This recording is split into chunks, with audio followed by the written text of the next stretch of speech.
Are you ready to get your container garden on? I sure hope so, because Proven Winners has sent me a bunch of great plants, among them this Grape Punch Calibrachoa. As you can see, it's easy on the eyes but a little bit hard to say. But that's okay, because we're going to use this plant and several others that I picked up at the garden center, and we're going to make a great container garden for right next to my front door.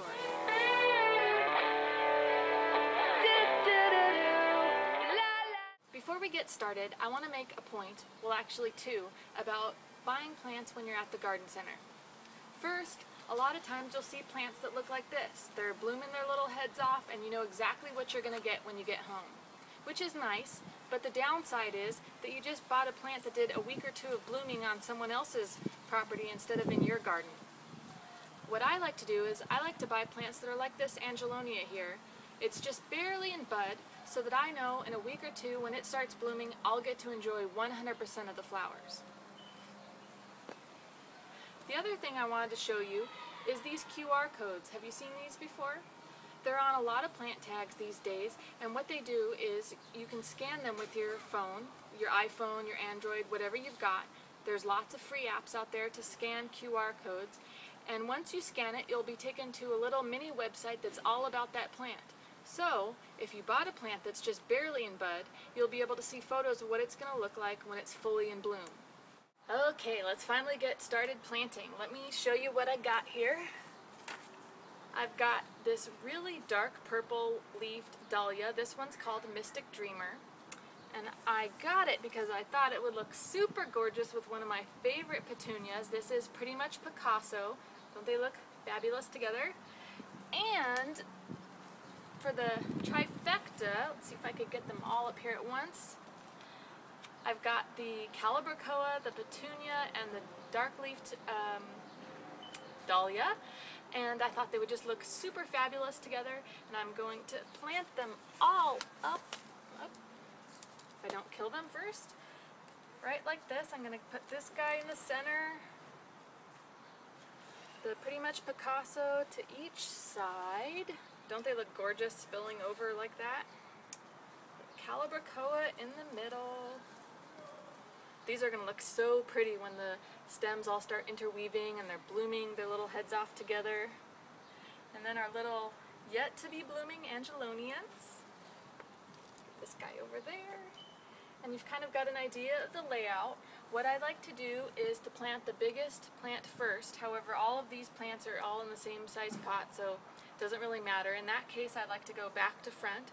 So I'm going to get these out of the way.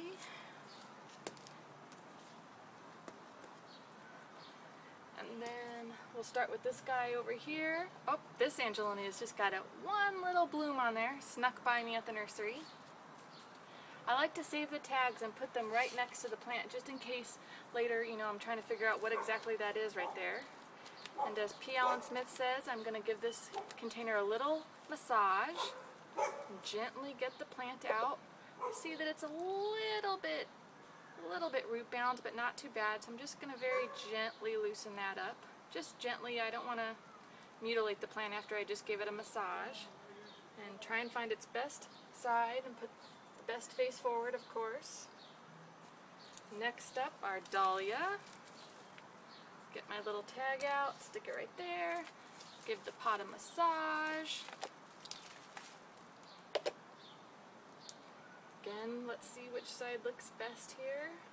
And also my dahlia is not in bloom either, but all these little buds are going to soon turn into gorgeous, gorgeous pink flowers. Tag out, massage. Oh, this one needs a little bit more massage than the other one. Let's see, there we go.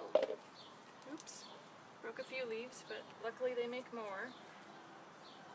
Get this guy in place. Let's see if we're nicely centered here.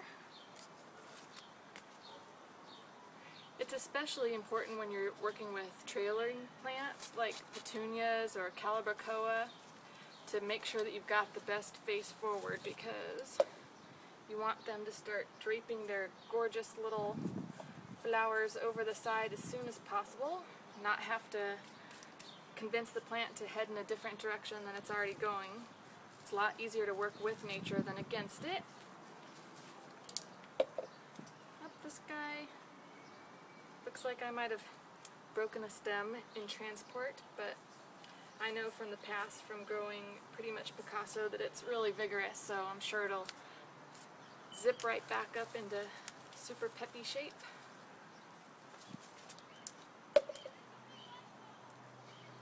Wiggle this guy in here.